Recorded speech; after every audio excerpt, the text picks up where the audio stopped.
پیارے دوستوں، بچوں، ایک بادشاہ تھا۔ اس کی 7 بیٹیاں تھیں۔ وہ اپنی ساتوں بیٹیوں سے بے حد محبت کرتا تھا، ان کا ہر طریقے سے خیال رکھتا تھا۔ ایک دن دسترخوان سجا ہوا تھا، وہ سب لوگ ساتھ کھانے پر بیٹھے تھے۔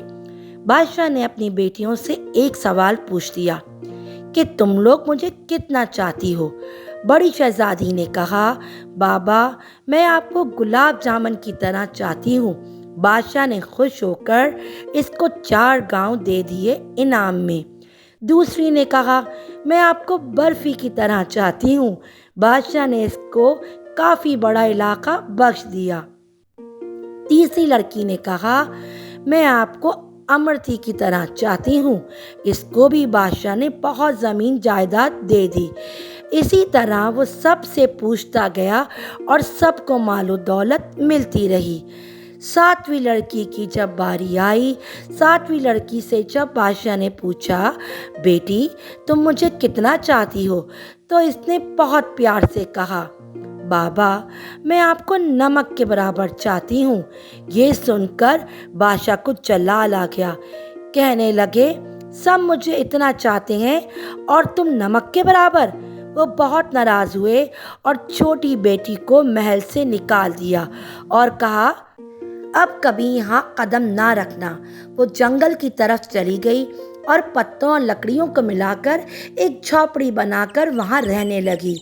بھوک لگتی تو پھل کھا لیتی، سوکھے پتوں کا بستر بنا کر سو جاتی۔ ایک دن جب وہ سو کر اٹھی تو دیکھا کہ رنگ برنگی چڑیوں کے پر ہر طرف بکھرے پڑے ہیں۔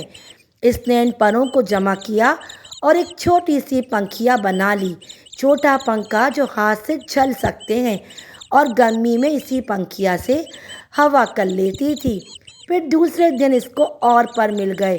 اس نے بہت سارے پل اکٹھے کیے اور کئی پنکھیاں بنا لیں اور جنگل کے کنارے سڑک کے پاس جا کر بیٹھ گئی، اپنا چہرہ چادر سے ڈھانپ لیا۔ لوگ آتے گئے اور پنکھیاں خریدتے گئے۔ اتنی خوبصورت پنکھیاں انہوں نے کبھی نہیں دیکھی تھیں۔ اب تو بھیڑ سی لگی رہتی۔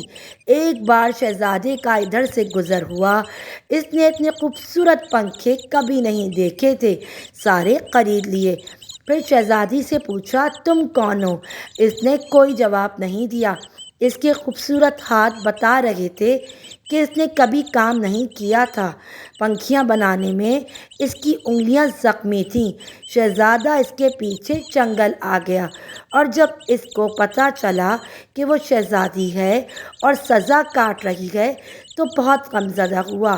وہ اپنی سلطنت پر واپس گیا اور اپنے والدین سے ذکر کیا کہ ایک انتہائی پیاری سی شہزادی، بہت ہی غمزدہ اور بہت محنتی، دل کی بہت صاف اور اچھی، جنگل میں سزا کاٹ رہی ہے کیونکہ اس کے والد نے اس پہ غصہ کر کے اس کو اپنے گھر سے نکال دیا ہے۔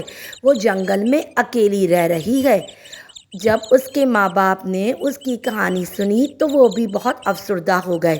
پھر ایک دن وہ جنگل میں اس کی بارات لے کے چلے گئے۔ شہزادہ شہزادی کا ہر طرح سے خیال رکھتا تھا، لیکن پھر بھی اس کے چہرے پہ وہ خوشی نہیں دیکھ سکا جو وہ چاہتا تھا۔ اس نے پوچھا کہ تمہیں کیا غم ہے؟ اس نے بتایا کہ میں اپنے والد اور اپنی بہنوں کو بہت یاد کرتی ہوں۔ شہزادے نے کہا، کوئی بات نہیں، ہم تمہارے گھر والوں کو کھانے پہ بلاتے ہیں، دعوت کا انتظام کرتے ہیں، پھر تم جو بھی چاہتی ہو اپنے والد سے اور اپنی بہنوں سے کہہ دینا۔ شہزادی بہت خوش ہو گئی۔ شہزادے نے زبردست دعوت کا انتظام کیا اور بادشاہ کو دعوت دی۔ شہزادی نے کہا، سارا انتظام آپ دیکھیں، مگر اپنے والدین اور بہنوں کے لیے کھانا میں خود تیار کروں گی۔ سارے مہمان آ گئے، دسترخوان ایک ساتھ لگے، بادشاہ اور شہزادیوں کا اندر انتظام کیا گیا۔ وہ جب کھانا کھانے بیٹھے تو ان کی بیٹی سامنے آ کر بیٹھ گئی۔ اس نے نقاب پہن رکھا تھا۔ جب بادشاہ نے پہلا نوالا لیا تو کھانے میں نمک نہیں تھا۔ دوسری ڈش نکالی، وہ بھی بغیر نمک کے تھی۔ تب ان کو بہت غصہ آیا کہ مجھے بلا کر یوں بغیر نمک کا کھانا کھلایا گیا۔ تب چھوٹی شہزادی نے اپنی نقاب ہٹائی اور کہا، بابا میں آپ کو نمک کے برابر چاہتی ہوں، یہی کہا تھا نا میں نے، نمک کے بغیر کسی چیز میں لذت نہیں ہوتی۔ بادشاہ چونک اٹھا، پھر اس نے آگے بڑھ کر بیٹی کو گلے لگا لیا اور اس کی آنکھیں بھر آئیں، بیٹی سے مانگی۔ تو شہزادی نے کہا، کوئی بات نہیں بابا، اللہ تو سب کا ہے، آپ پریشان نہ ہوں، اب میں بہت خوش رہتی ہوں۔ بہنوں نے بھی معافی مانگی اور گلے لگایا اور شہزادی نے سب کو کھلے دل سے معاف کر دیا، مگر ان سب کو احساس دلایا کہ وہ غلطی پر تھے۔ کبھی کبھی غلطیاں بڑوں سے بھی ہو جاتی ہیں، ایسا نہیں کہ غلطیاں صرف چھوٹوں سے ہوتی ہے، لیکن اس کا یہ مطلب نہیں کہ ہم بڑوں سے بدتمیزی کریں، بلکہ انہیں احساس دلائیں کچھ اچھا کام کر کے۔